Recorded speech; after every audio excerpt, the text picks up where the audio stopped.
Чува се шум.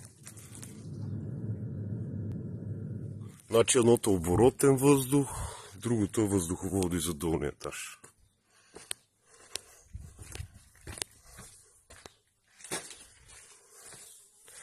Горяла е 2 часа камината, за да си направим скара.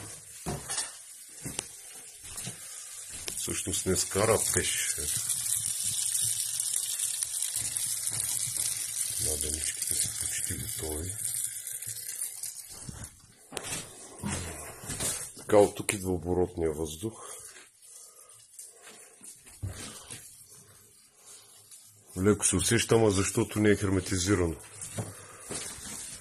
Но тук тръбата пари. И...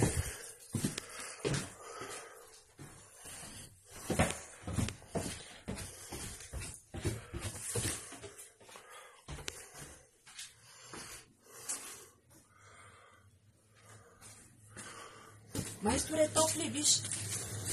Виж. Сега побива. Да. И само 1 час е горяло. 1-2 часа. Да. Браво, майсторе. Да си жив, браво. Спалничката ще е баня. В смисъл, това е постоянна температура, която е до сутринта. Да. Сега към 30 градуса, 35.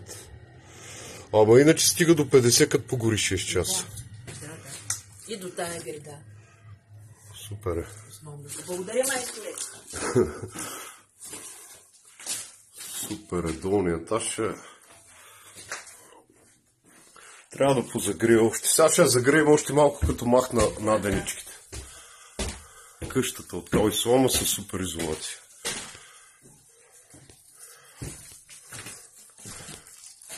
С пожелание за хубава вечер.